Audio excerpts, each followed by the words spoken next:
Coming up on Nebraska Stories, a requiem for the masses, the collegiate sport of video gaming, celebrating Groundhog Day in Unadilla, saving a vanishing American icon, and passing on traditions to a new generation.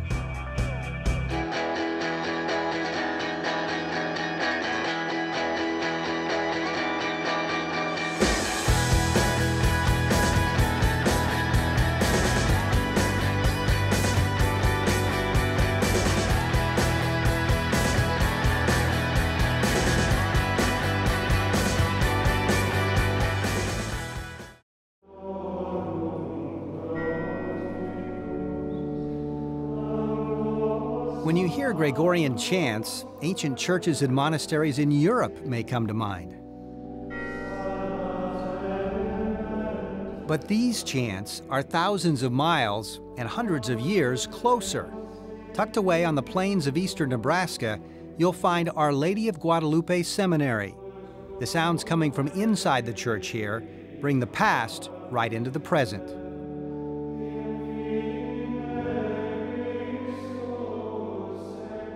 To some extent, this music is from the early Christians, we believe, would have been singing something that resembles what we have now and what we call Gregorian chant.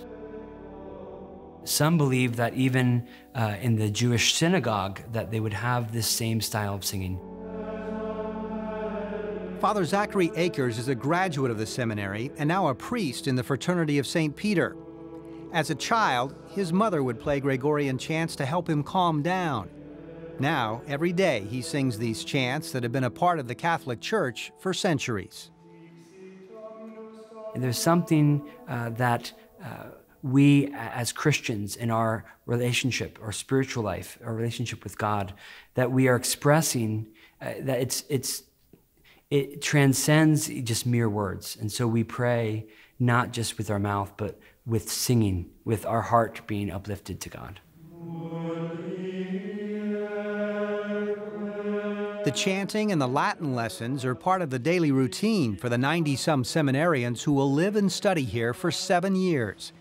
Father Joseph Lee was the last student to be accepted into his class when he arrived in 2000.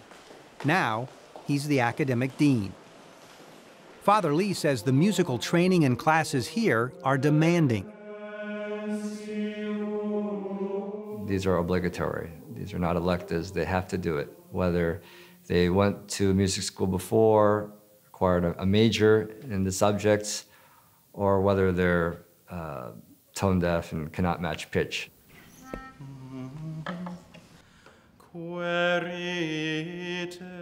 As part of the early, more contemplative phase of their study, the seminarians don't use their names publicly. This young man from Washington State had an extensive musical background before coming to the seminary, starting with playing the violin at age 3 and the piano shortly after. Still, learning Gregorian chant wasn't without its difficulties.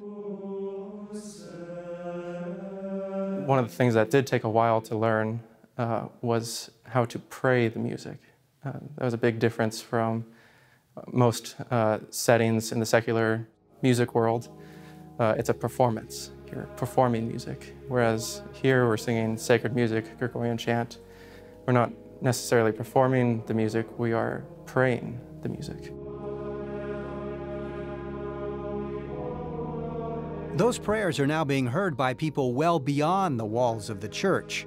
A record company, De Montfort Music, approached the Fraternity of St. Peter about making a recording of Gregorian chants. So they gathered 12 of the most musically talented graduates from the seminary, priests from across the world, and produced Requiem.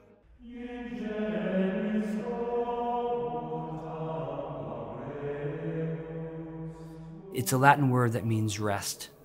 And for this album, it's a selection of music that is simply the Catholic Church's musical list for a funeral mass.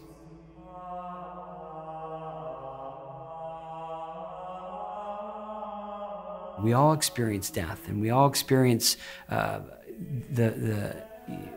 return to our maker, our creator.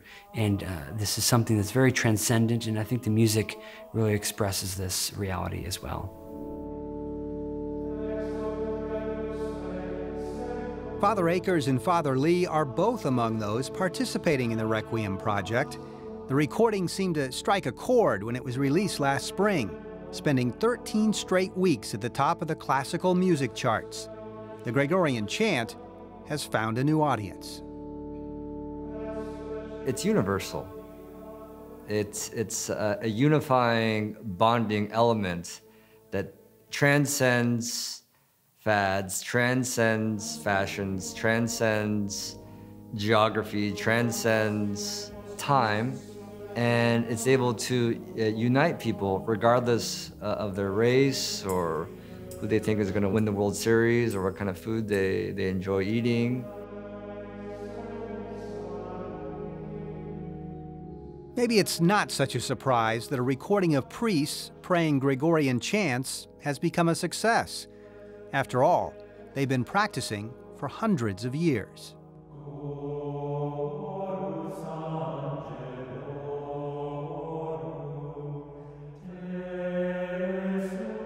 Gregorian chant is not something that is just of olden days, that's being sung at some small monastery in Spain. This is something that is very much a part of our life as Catholics.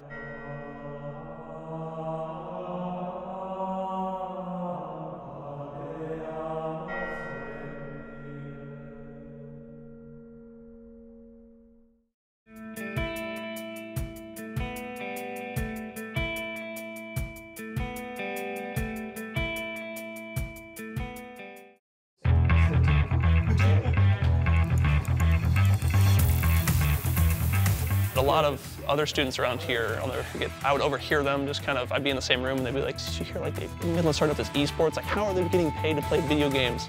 People are like, wait, that's a thing? I'm like, yeah, it's a thing. Because, you know, growing up, video games is a waste of time, and honestly, it's not anymore. Midland University in Fremont is giving gamers a chance to compete collegiately and get their school paid for while they do it. The school's esports program is on the pioneering edge as the gaming community continues to grow. I think 4 to 5 years ago is when the first scholarshiped esports college team came into being. We were one of the first 5 to do it. I think there's probably now well into the 30s and 40s that actually scholarship it and classify it as a varsity sport. You know, sure, you had some, and I would say a minority of people that really questioned and were very skeptical of, you know, how this could even be put in the same vein as basketball or anything like that. And, you know, we're just giving these kids that same opportunity. Esports is the common term for team competition using multiplayer video games throughout the world. Among the most popular games are League of Legends, Overwatch, and Hearthstone. At Midland, all 3 are played, but it all started with League of Legends. It's very similar to basketball. There's 5 positions in basketball, there's 5 positions in League of Legends.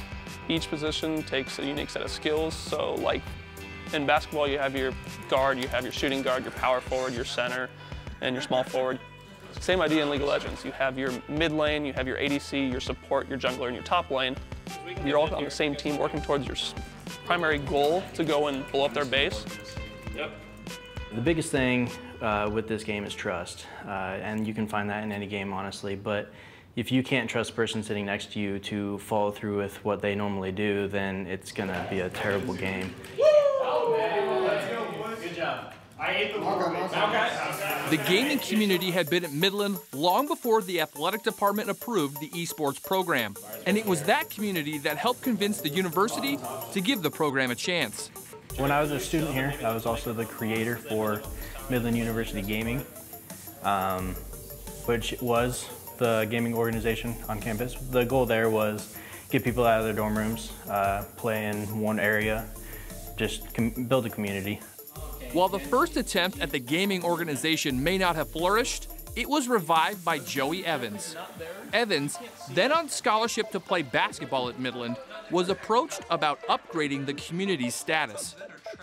A couple of my buddies were like, hey, you play a lot of video games, you're active on campus, you're an RA, why don't you start up the gaming club? We used to have it, and now it kind of fell through.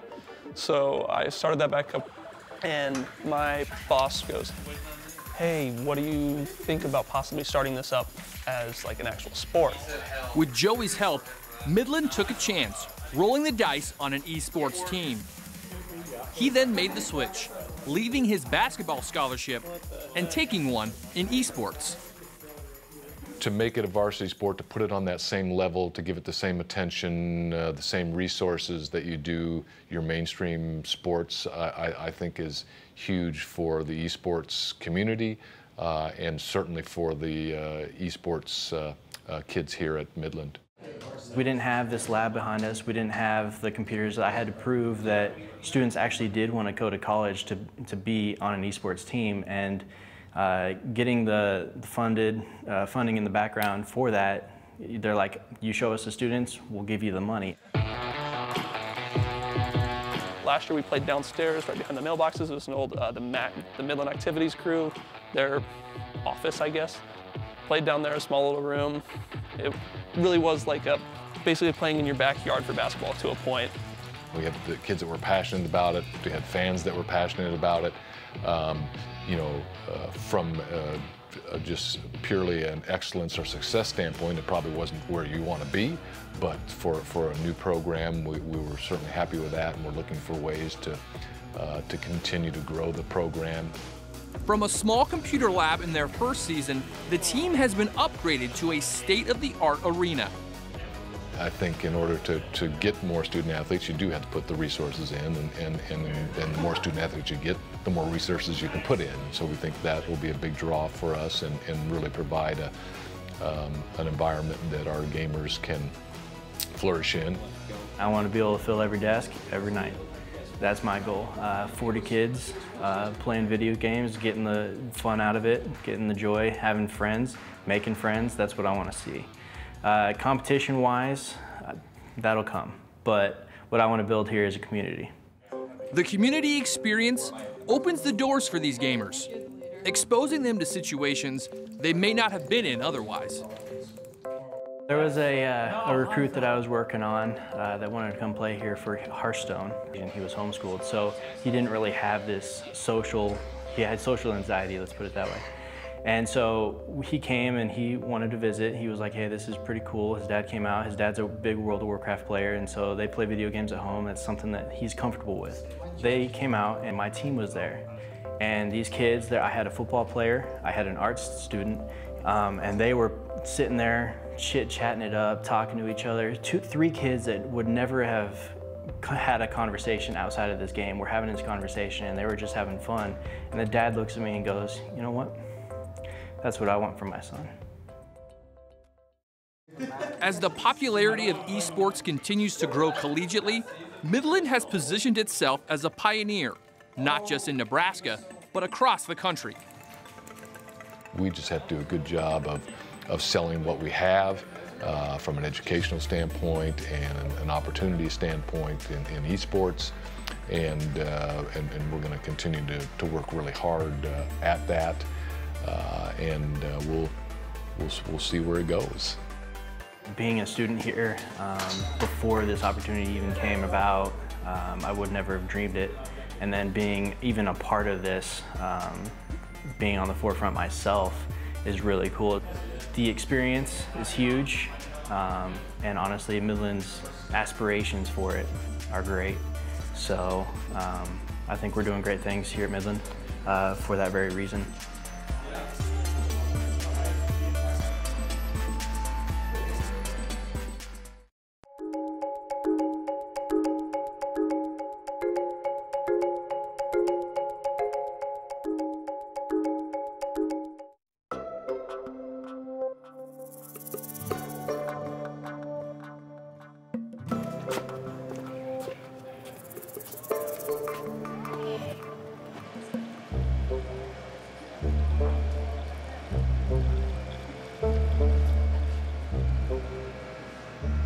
Unadilla Bill is a groundhog that was eating cabbage in my garden. I saw my cabbage was eaten, and I looked over there, and there he was laying there. And so I picked him up and I took him to the taxidermist. He stuffed him for $14. He's going to determine whether he sees his shadow or not. And of course, if he sees his shadow, it's 6 more weeks of winter. If he doesn't see his shadow, then spring's right around the corner. That's what we're hoping for. But the facts are the facts. You know that.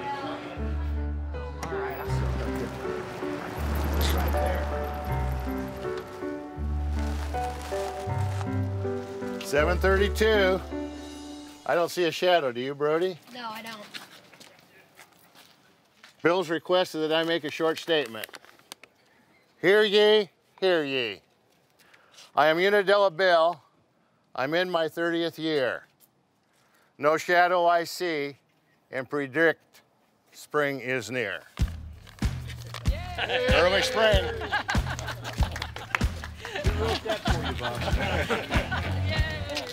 Thanks, Brody. Thanks for the help.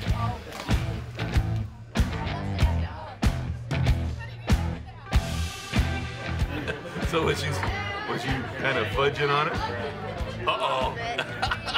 Don't record that. Is it better than Christmas? Probably. Really? Yeah. That's a pretty good day then, isn't it? The best part is the parade, probably.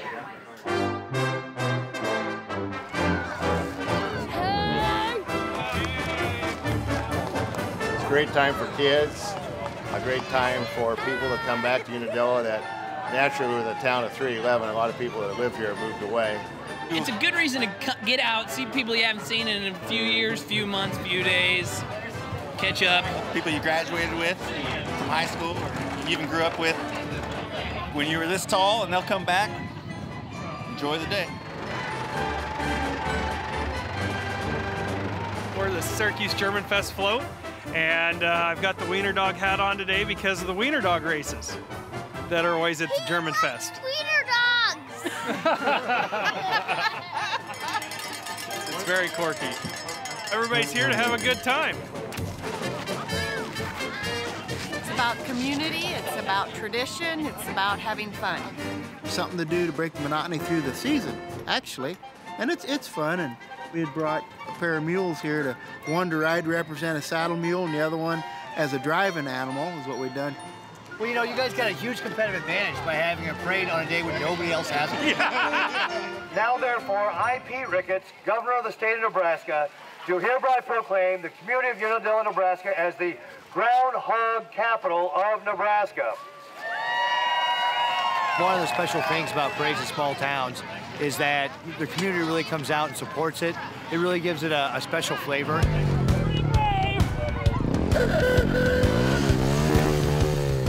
Bob Brand asked us to dress up as Groundhogs today to just help celebrate Groundhogs Day and the parade we have at Unadilla. Masked identity. No one knows who you are. You can just hug people and give them high fives and dance. We just work for him in the summer and stuff, just do whatever he tells us. We have an official car at Groundhogs Day, the Ford Falcon, which was introduced on Groundhogs Day back in the late 50s. Well, we were just told that the groundhog was killed about 20 years ago, and they just drive him around and he's stuffed. Unadilla Bill is dead. Well, if you're not here, you should be here. Yeah, because you're missing out. This is huge. The whole town's here. Half of Lincoln's here, part of Omaha. We're all having fun. We're celebrating the 15th anniversary. What made it successful was all the kids just being happy. That's all that counts. Anything that's successful is whatever they have a smile on their face, you know it's successful. I put smiles on kids' faces, and that's what I'm happy about.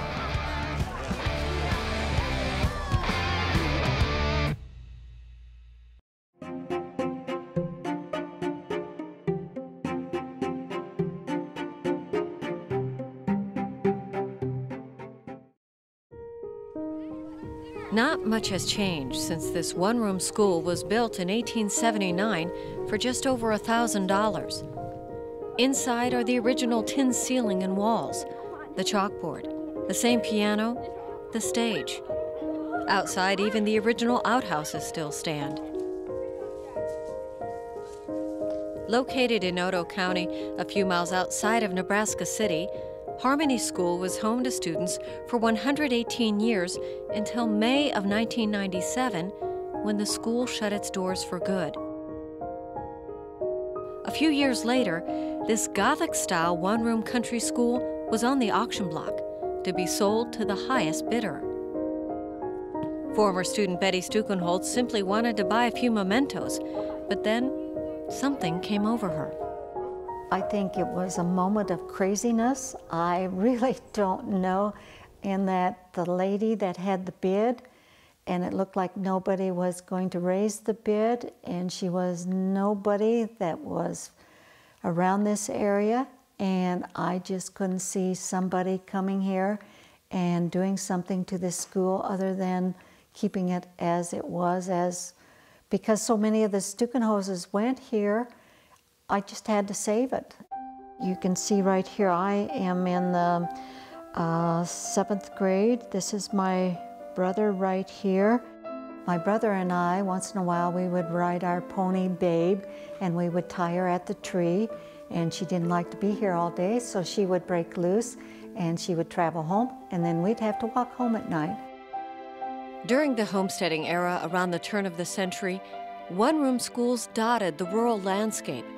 But as populations dwindled, so did one-room schools. With a new roof and windows and a fresh paint job, perhaps this school can last another century. Now Betty's working to preserve the memory of what it meant to go to a one-room school. I love this school. I devote my whole life to this school, keeping it nice, and I want people to come here and enjoy it and be a gathering place. It used to be, this would be the hub for all of the activity in this area. We would have picnics, we would have plays, the community would gather. Okay. So on this day, a group of area homeschool children are stepping back in time in prairie dresses and overalls to see what it might have been like to be a student at Harmony School a century ago. I guess the thing that I remember most, no, we didn't have a lot of playground equipment. We made up our own games. But there's something about being able to create your own games. Former students and teachers are happy to see that Harmony School will be around for future generations. Most of my relatives went through this school. It's where they got their fundamentals to do business. It's where they got their reading skills and abilities to conduct business and make their way in life. This must have been in the spring of '39, and I started in the fall of '39. Francis Millett attended Harmony beginning in 1939 when he was in the 1st grade. He says he still sometimes gets lost in those memories, and he wants future generations to know how things were. You need to preserve it just for the history itself. If it's not preserved, that part of history will almost be overlooked. In a few more years, the generations in the future won't even realize that at one time there were country schools and kids went to school in country schools. They didn't all come to town to go to school. And I think it's just something that brings back great memories, and it's something that you just want generations to know about. Why? Why would a sari be worn? Retired teacher Pat Rammel taught at Harmony School for only a couple of years, but she recalls it as a special time. Well, just the fact that it survived all these years, for one thing. 1879 is quite a time, and all the little faces have come in and out of this school, and all the generations. Probably the best time of my life. You know, I think back on all the years of teaching. This was peaceful, of course it would have been, but I mean, it just was a good time in my life, and it really was.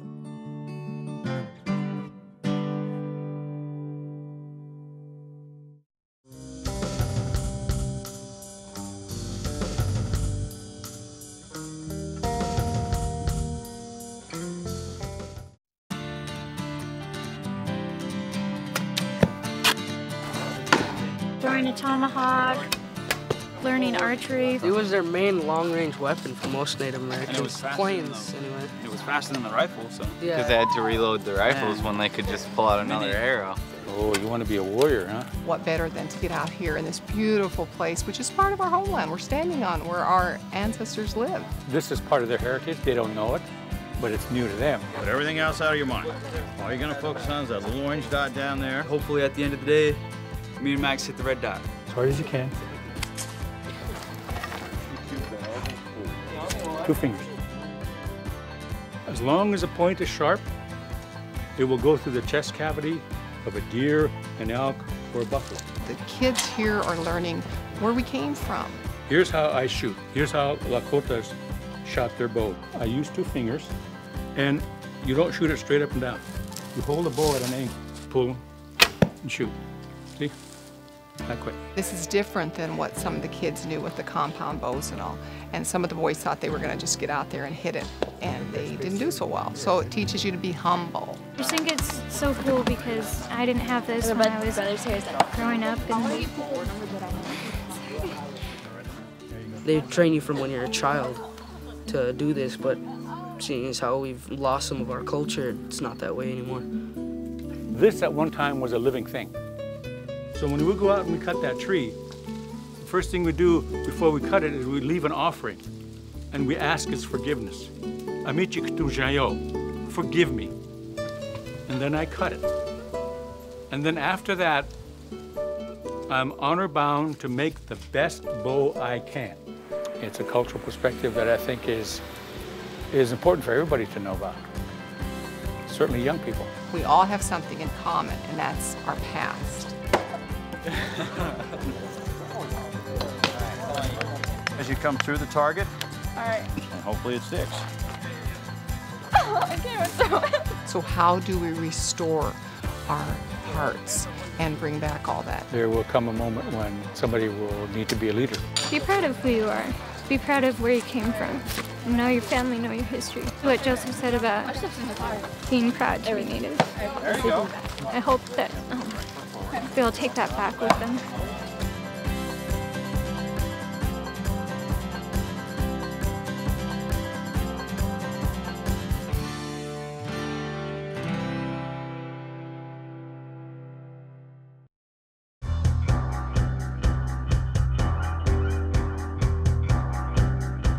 To see more Nebraska Stories, go to our website and like us on Facebook.